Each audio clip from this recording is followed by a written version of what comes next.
সুস্থ থাকতে দিনে কত স্টেপ হাঁটবেন?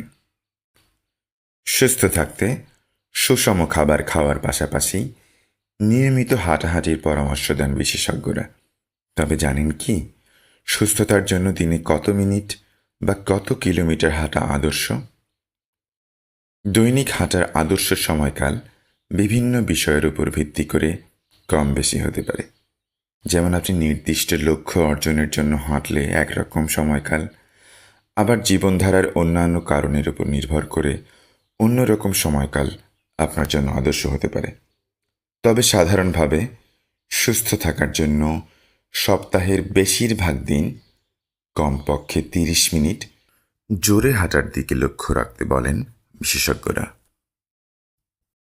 প্রতি সপ্তাহে 150 মিনিট হাঁটলে সার্বিকভাবে সুস্থ থাকতে পারবেন, এমনটাই বলছে আমেরিকান হার্ট অ্যাসোসিয়েশন এবং centre for disease control and prevention. হাঁটা শুরু করার প্রথমেই অনেকক্ষণ না হেঁটে অল্প অল্প করে সময়কাল বাড়ান। শুরুতে দৈনিক 20 মিনিট, এরপর 30 মিনিট, এভাবে হাঁটুন। যারা নিয়মিত হেঁটে অভ্যস্ত তারা দীর্ঘ হাঁটা, যেমন 45 থেকে 60 মিনিট বা এর বেশিও হাঁটতে পারেন। প্রতি সপ্তাহে কমপক্ষে 300 মিনিট বা 5 ঘন্টা সক্রিয় থাকলে উপকারিতা পাবেন আরও বেশি, এমনটা বলছে আমেরিকান হার্ট অ্যাসোসিয়েশন। হাঁটার উপকারিতা: কার্ডিওভাস্কুলার স্বাস্থ্য ভালো থাকে নিয়মিত হাঁটলে। হাঁটা হৃদস্পন্দন বৃদ্ধি করে, রক্ত সঞ্চালন উন্নত করে এবং রক্তচাপ এবং কোলেস্টেরলের মাত্রা কমিয়ে হার্টের স্বাস্থ্য ভালো রাখে। হাঁটা আপনার ক্যালোরিকে পোড়ায়।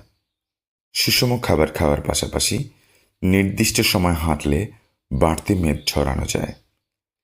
পেশির শক্তি এবং সহনশীলতা বাড়ায় হাঁটা। পায়ের পেশি শক্তিশালী করে, নমনীয়তা বাড়ায় এবং সামগ্রিক স্ট্যামিনা উন্নত করে হাঁটার অভ্যাস। মানসিক সুস্থতাতেও অবদান রাখে এই হাঁটা। হাঁটলে এন্ডোরফিন নামক এক ধরনের হরমোন নিঃসৃত হয়, যা মানসিক চাপ, উদ্বেগ এবং বিষণ্ণতা কমায়। তাই নিয়মিত হাঁটুন, সুস্থ থাকুন। ধন্যবাদ।